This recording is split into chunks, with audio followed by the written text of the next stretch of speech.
Carl Jung once said something that will completely change how you see your relationships. He said that most people don't marry the person they love.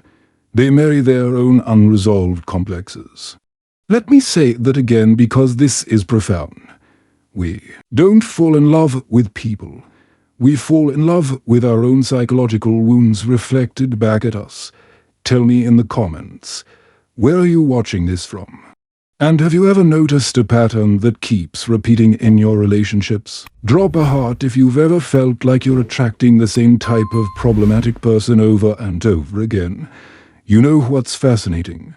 Jung understood something about human psychology that most people never realize in their entire lives. He knew that our unconscious mind is so powerful that it literally shapes who we're attracted to, who we choose as partners, and how we behave in relationships. And here's the scary part. Most of us are completely unaware of this process. We think we're making conscious choices about love, but we're actually being driven by forces we don't even recognize. Think about this for a moment. Have you ever wondered why you keep having the same fights with different people? Why you keep feeling disappointed in the same ways? Why certain behaviors from your partners trigger you so intensely that you lose all rational thinking? Jung would tell you that these aren't coincidences. These are your unconscious complexes playing out in real time. And until you become aware of them, you will keep repeating the same painful patterns. I want you to imagine something with me right now. Picture your last relationship that didn't work out. Now think about the relationship before that one, and the one before that. I'm willing to bet that if you're really honest with yourself, you will start to see some uncomfortable similarities. Maybe they all had commitment issues. Maybe they were all emotionally unavailable. Maybe they all made you feel like you had to fight for their attention. Jung would say this isn't bad luck. This is your psyche trying to heal something by recreating the same wound over and over again. But here's what gives me hope, and what should give you hope too. Jung believed that once we become conscious of these patterns, once we shine light on what's happening in our unconscious, we can break free. We can stop being victims of our own psychology and start making truly conscious choices about love. We can have relationships that actually nourish our souls instead of re-traumatizing us. Now, I know some of you are thinking, but wait, what if I'm single? What if I'm not in a relationship right now? This applies to you too. Maybe even more. So, because Jung understood that the relationship you have with yourself is the template for every other relationship in your life. If you haven't done the work to understand your own psychological patterns, you're going to carry them into your next relationship, and the one after that, and the one after that. Leave a heart in the comments if you've ever felt stuck in this cycle. You're not alone in this journey. In fact, recognizing these patterns is the first step toward healing them. Jung called this process individuation. And it's the most important work any of us can do. Here's what Jung discovered through decades of working with patients. He found that there are certain behaviors, certain ways of being in relationships, that are so psychologically damaging that they make authentic love nearly impossible. These aren't just red flags. These are what Jung would call psychological poison. They destroy not just the relationship, but the very capacity for genuine intimacy. Today, I want to share with you 5 things that Carl Jung would never, ever tolerate in a relationship. These are behaviors that Jung understood would prevent any chance of real psychological growth, authentic connection, or spiritual development between two people. And I'm going to warn you right now, this might be uncomfortable to hear. You might recognize some of these behaviors in yourself, or in your current or past partners. That's okay. In fact, that discomfort is exactly what Jung would call the beginning of consciousness. But before we dive deep into these 5 behaviors, I want you to understand something crucial. Jung wasn't interested in perfection. He wasn't looking for perfect people or perfect relationships. What he was looking for was consciousness, awareness, the willingness to look at our own shadows and do the work of becoming whole human beings. So, as we go through these, I want you to approach them with curiosity rather than judgment, with compassion rather than criticism. Are you ready to discover what Jung would find absolutely unacceptable in a relationship? Are you ready to look at some uncomfortable truths about how most of us approach love? Comment below and let me know. Are you willing to do the difficult work of becoming conscious in your relationships? Because what I'm about to share with you has the power to transform not just your love life, but your entire understanding of yourself. The first behavior that Jung would never tolerate in a relationship is what he called shadow projection, and this might be the most destructive pattern in all of human relationships. Here's how it works. We all have parts of ourselves that we don't want to acknowledge, parts that we've pushed down into our unconscious because they're too painful, too shameful, or too frightening to face. Jung called this our shadow, but here's the terrifying truth. Whatever we refuse to see in ourselves, we will see everywhere else, especially in the people closest to us. Let me give you a real example that will probably hit close to home. Have you ever been in a relationship where you constantly accused your partner of being jealous, possessive, or controlling? You saw these traits in them so clearly. You could point them out with perfect accuracy. But here's what Jung would ask. What if those accusations were actually your own jealousy, your own possessiveness, your own need for a control that you couldn't bear to acknowledge in yourself? This is shadow projection, and it's absolutely toxic to relationships because it makes genuine intimacy impossible. When you're projecting your shadow onto your partner, you're not actually seeing them at all. You're seeing your own rejected, self-reflected back at you, and your partner feels this. They feel like they're constantly being judged, constantly being seen as something they're not, constantly having to defend themselves against accusations that don't really belong to them. Jung worked with countless couples who are trapped in this pattern. He would watch them fight about the same things over and over again, each person absolutely convinced that the problem was the other person, the jealous person accusing their partner of flirting, the controlling person calling their partner manipulative, the emotionally unavailable person claiming their partner is too needy. Do you see what's happening here? But here's where it gets really deep. Jung understood that we're actually attracted to people who carry our projected shadow. Think about this carefully. If you consistently attract partners who are emotionally unavailable, Jung would ask, what part of you is emotionally unavailable that you're refusing to acknowledge? If you keep ending up with people who are selfish or narcissistic, what is it about your own selfishness that you can't face? This isn't about blame. This is about consciousness. Jung believed that our psyche is always trying to make us whole, and one of the ways it does this is by putting us in relationships with people who force us to confront our own shadow. But most people miss the message entirely. Instead of looking inward, they just keep pointing outward. Reflect on this and tell me in the comments. Have you ever been able to identify a projection of your own? It takes incredible courage to admit this, but it's the beginning of real freedom. The second behavior Jung would never tolerate is what I call anima and animus dependency. And this might be even more common than shadow projection. Jung discovered that every man has an inner feminine side called the anima, and every woman has an inner masculine side called the animus.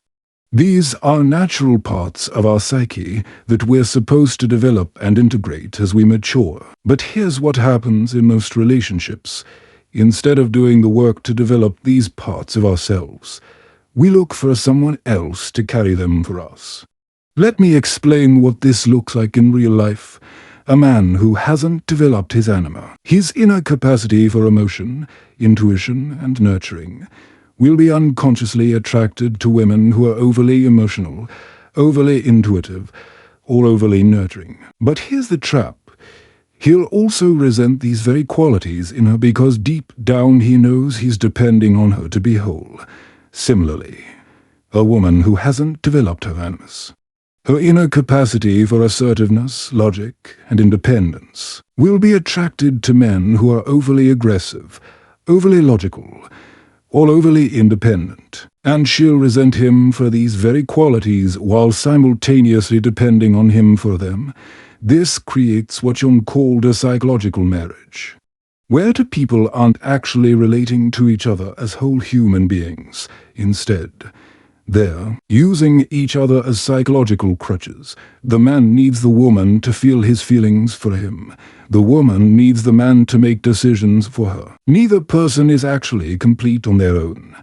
You've probably heard people say things like, "You complete me," or "You're my other half," or "I can't live without you." Jung would find these statements deeply disturbing because they reveal a fundamental misunderstanding of what healthy love actually is. Healthy love, according to Jung, happens between two people who are already whole, who have done the work of integrating their own anima and animus, who don't need the other person to be complete. Think about your current or past relationships. Have you ever felt like you needed your partner to balance you out? Like you couldn't function properly without them? Like they were responsible for providing certain qualities that you felt you lacked? This is anima-animus dependency, and it's incredibly destructive because it prevents both people from growing into their full potential.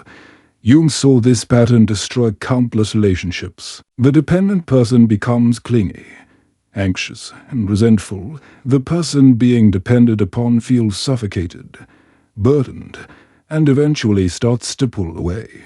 Then the dependent person becomes even more clingy, and the cycle escalates until the relationship implodes. But here's the beautiful alternative Jung offered. What if instead of looking for someone to complete you, you did the work to complete yourself? What if you developed your own capacity for both masculine and feminine qualities? What if you entered relationships not from a place of neediness, but from a place of wholeness? This doesn't mean you don't need anybody. It means you choose to be with someone because you want to share your fullness with them, not because you need them to fill your emptiness. Jung called this conscious relationship, and it's one of the most beautiful things two human beings can create together. What's your take on this? Can you be truly yourself with your partner? Or do you find yourself playing a role to maintain the relationship? Share your thoughts in the comments below. The third behavior that Jung would find absolutely unacceptable in a relationship is what he called living from the persona in intimate relate. Ionships. Now, the persona is Jung's term for the mask we wear in public, the socially acceptable version of ourselves that we present to the world. Having a persona isn't necessarily bad. We all need some level of social adaptation. But when you bring your persona into your most intimate relationships, you're essentially refusing to be vulnerable, refusing to be real, and refusing to allow true intimacy to develop. Here's what this looks like in practice. You're the person who always has it together, who never shows weakness, who never admits when you're struggling. You present yourself as perpetually confident, always in control, always having the right answer. Your friends might admire you for this, your colleagues might respect you for it, but your intimate partner suffers because they never get to see the real you. Or maybe you're the opposite. Maybe your persona is being the perpetual victim, the one who's always struggling, always needs saving, always has drama in their life. This persona gets you attention and sympathy, but it prevents your partner from seeing your strength, your capability, your resilience. Either way, your partner is in a relationship with your mask, not with you. Jung understood that true intimacy requires what he called the death of the persona.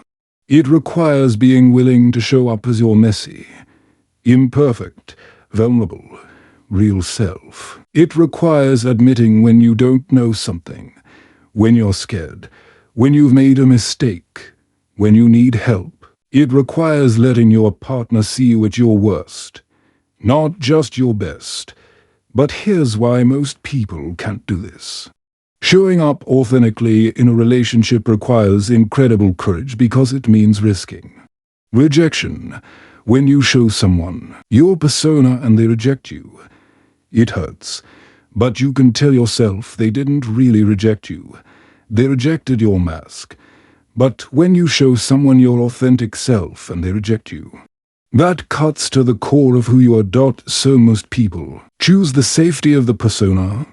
Even in their most intimate relationships, they'd rather have a surface-level connection than risk the vulnerability required for a depth. Jung would say this isn't really a relationship at all. It's two personas interacting with each other while the real people hide behind their masks. I want you to think about this honestly. In your closest relationship, do you feel free to be completely yourself? Can you show your partner your fears, your insecurities, your failures? Can you disagree with them without worrying about damaging the relationship? Can you express needs that might be inconvenient for them? If the answer is no, then you're living from your persona, and your relationship is built on a foundation of pretense.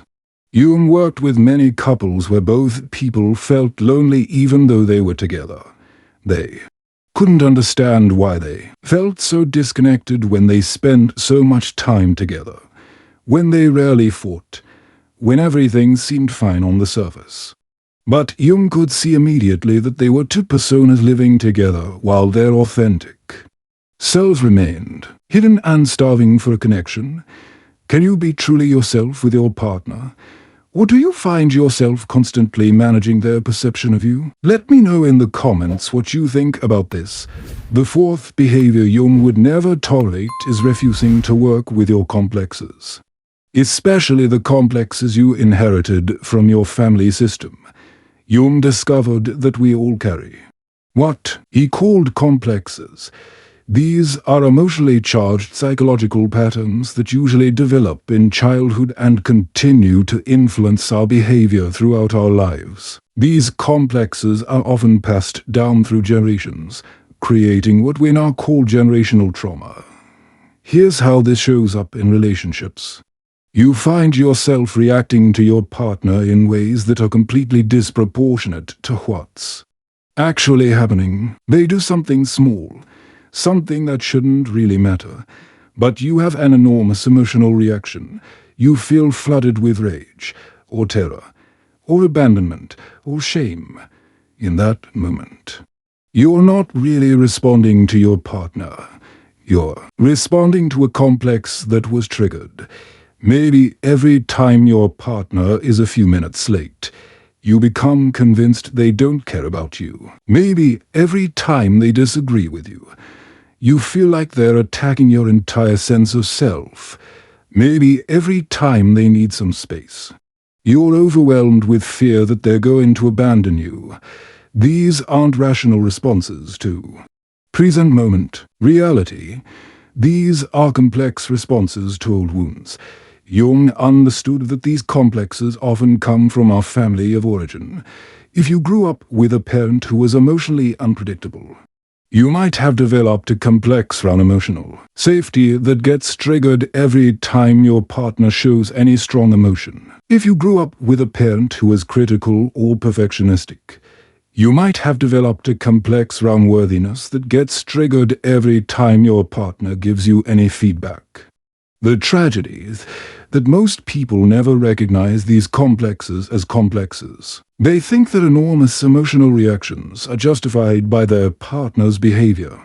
They blame their partner for triggering them instead of taking responsibility for their own psychological materia. This makes healthy relationship dynamics almost impossible because one person's complex is constantly hijacking the relationship. But here's what's even more destructive. When you refuse to work with your complexes, you often end up unconsciously recreating the same dynamics from your family of origin in your romantic relationships. If your parents had a relationship characterized by emotional volatility, you'll probably find yourself in relationships with lots of drama and instability. If your parents' relationship was characterized by emotional distance, you'll probably find yourself with partners who are emotionally unavailable. Jung called this repetition compulsion. And it's one of the most powerful forces in human psychology. We unconsciously recreate familiar patterns, even when those patterns are painful, because the familiar feels safer than the unknown. Your psyche would rather repeat old trauma than risk new experiences that don't fit your existing psychological framework. This is why so many people find themselves saying things like, "I can't believe I married my mother," or "Why do I keep attracting the same type of person?" It's because your complexes are unconsciously guiding your choices, drawing you toward people and situations that will activate your familiar psychological patterns. Jung would say that refusing to work with these complexes is not just destructive to your relationships, it's a refusal to grow, a refusal to become conscious, a refusal to break the cycles that have been passed down through your family line. It's a choice to remain psychologically imprisoned by your past instead of taking responsibility for your own healing and growth. Have you noticed any patterns from your family showing up in your relationships? This takes real honesty to admit, but recognizing it is the first step toward healing these patterns. Share in the comments if you've been able to identify any generational patterns that you've been unconsciously repeating. The fifth and perhaps most destructive behavior that Jung would never tolerate in a relationship is avoiding the process of individualization. This might be the most important concept Jung ever developed, and it's absolutely essential for any healthy relationship. Individualization is the process of becoming who you truly are. Separate from the expectations of your family, your culture, your partner, and even your own ego's desires for approval and acceptance. Here's the thing most people don't understand about love. They think that love means merging with another person, losing yourself in the relationship, becoming so close that you can't tell where you end and they begin. Jung would say this isn't love at all. This is psychological fusion, and it's actually the enemy of authentic intimacy. Real love can only happen between two people who are genuinely themselves, who have done the work of becoming individuals. But individualization is terrifying for most people because it requires you to differentiate yourself from everyone else's expectations and demands. It means disappointing people who want you to remain the same. It means standing up for your own truth even when it makes others uncomfortable. It means choosing your own path even when it's lonely or scary or uncertain. In relationships, avoiding individualization shows up in several devastating ways. Maybe you lose yourself completely in your partner's life, adopting their interests, their friends, their values, their dreams as your own. You think this is love, but Jung would say you're actually avoiding the difficult work of discovering you're as a separate person. You're using the relationship to hide from yourself. Or maybe it shows up as the opposite pattern. Maybe you're so afraid of losing yourself that you refuse to be influenced by your partner at all. You maintain rigid boundaries. You won't compromise. You won't adapt. You won't grow. You think this is maintaining your individuality. But Jung would say you're actually avoiding the vulnerability required for a real intimacy. You're using your independence as a defense against love. Both of these patterns prevent what Jung called conscious relationship, which can only happen when two people who are actively individuating come together and choose to grow alongside each other without losing themselves. This requires a delicate balance. You need to be flexible enough to be influenced and changed by love, but strong enough in your own identity that you don't disappear into the relationship. Jung understood that most people enter relationships from a place of unconsciousness. They're looking for someone to fix them, complete them, make them happy, give their life meaning. They're essentially asking their partner to do the psychological work that they need to do themselves. This is not only unfair to the partner, it's impossible. No one else can individuate for you. No one else can make you whole. No one else can give you the sense of purpose and meaning that can only come from within. When you avoid individualization, you put enormous pressure on your relationship to provide things that only you can provide for. Yourself. You expect your partner to make you feel worthy, secure, happy, fulfilled. And when they inevitably fail to do this, because it's impossible, you blame them. You think the problem is that you haven't found the right person yet. So you leave and try again with someone new, but the same pattern repeats because you're bringing the same unconscious expectations into every relationship. Jung saw this pattern destroy countless relationships. People who had never learned to be alone, to be comfortable with themselves, to find their own center, would jump from relationship to relationship, always searching for someone who could do for them what they needed to do for themselves. They were looking for love in all the wrong places because they didn't understand that the love they were seeking had to begin within. This is why Jung emphasized that the relationship you have with yourself is the foundation for every other relationship in your life. If you don't know who you are, if you haven't done the work of becoming an individual, you can't possibly show up authentically in relationship with another person. You will either disappear into them or push them away, but you won't be able to achieve the balance of intimacy and autonomy that characterizes healthy love. But here's what's beautiful about Jung's understanding of individualization. He didn't see it as a selfish process. He understood that when you do the work of becoming truly yourself, you actually become more capable of love, not less. When you're not looking to your partner to fix you or complete you, you're free to love them for who they are rather than for what they can do for you. When you are not afraid of losing yourself, you can risk true intimacy. When you know who you are, you can show up authentically. Jung also understood that individualization isn't something you do once and then you're done. It's a lifelong process.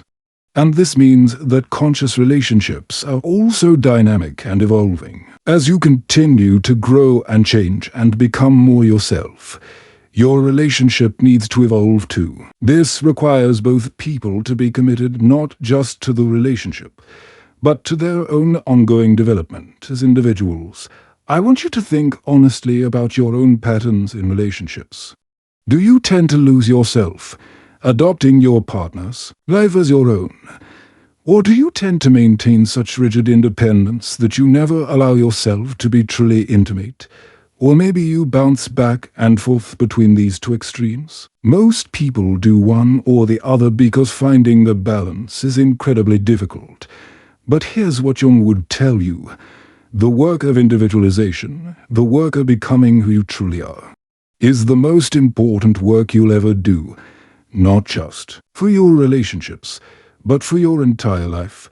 Because until you know who you are, until you've developed your own relationship with your own soul, you're essentially sleepwalking through life, reacting unconsciously to everything and everyone.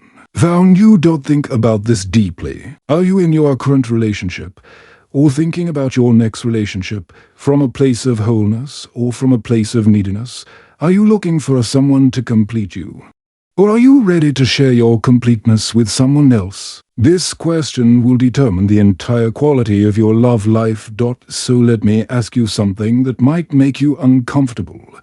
After everything we've talked about today, how many of these behaviors have you recognized in yourself? How many have you recognized in your current or past partners? If you're being really honest, probably most of them, and that's okay. In fact, that's exactly what Jung would expect, because most of us have never been taught how to love. Consciously, we live in a culture that romanticizes unconscious love. We're told that love should be effortless, that when you find the right person everything will just fall into place, that you shouldn't have to work at love. Jung would say this is not only wrong, It's dangerous. Conscious love. Healthy love. Authentic love requires enormous effort, constant self-reflection, and the willingness to keep growing even when it's uncomfortable. But here's what gives me hope, and what should give you hope too. Jung believed that every relationship, even the most painful ones, even the ones that end badly, can be a teacher if we're willing to learn. Every person you've been attracted to, every person you've fallen in love with, every person who has triggered you or hurt you or disappointed you, has something to teach you about yourself. The question is, are you willing to learn? Jung said that the meeting of two personalities is like the contact of two chemical substances. If there's any reaction, both are transformed. This is what conscious relationship looks like. It's not about finding someone who fits perfectly into your existing life. It's about being willing to be changed by love, to let love reveal parts of yourself you didn't know existed, to let love challenge you to grow beyond who you thought you were. But this kind of transformation only happens when both people are committed to consciousness, when both people are willing to look at their own shadows, work with their own complexes, integrate their own anima and animus, drop their personas, and commit to the lifelong process of individualization. This is rare. This is why Jung said that most people never experience real love. They experience need, dependency, projection, fantasy, but not love. Real love, according to Jung, is what happens when two people who are already whole choose to grow together. It's what happens when two people are willing to see each other clearly, without projection, without trying to change each other, without trying to use each other to avoid their own psychological work. It's what happens when two people can be completely themselves and still choose each other. This doesn't mean that conscious relationships are easy. In fact, they might be more challenging than unconscious relationships because there's nowhere to hide. You can't blame your partner for your own issues. You can't project your shadow onto them. You can't use them to avoid your own growth. You have to take full responsibility for your own psychology while also being in intimate relationship with another person who is doing the same thing. But the rewards of this kind of relationship are beyond anything most people ever experience. When you're in relationship with someone who sees you clearly and loves you anyway, when you're with someone who challenges you to be your best self without trying to change you, when you're with someone who is on their own journey of growth and invites you to join them without losing yourself, that's when you understand what Jung meant by conscious love. I want to leave you with one of Jung's most beautiful insights about relationships. He said that the most terrifying thing and also the most healing thing is to be fully seen by another person, to be known in your darkness and your light, in your strength and your vulnerability, in your beauty and your messiness, and to be loved, not despite these things, but because of your wholeness as a human being. This is what's possible when we stop looking for love to fix us and start using love to help us become who we truly are. This is what's possible when we stop trying to find the perfect person and start becoming the kind of person who can love and be loved consciously. This is what's possible when we stop running from our own psychology and start embracing it as the raw material for our own transformation. So here's my challenge for you. Instead of looking for your next relationship to be different, what if you committed to being different in your next relationship? What if you did the work Jung is pointing toward?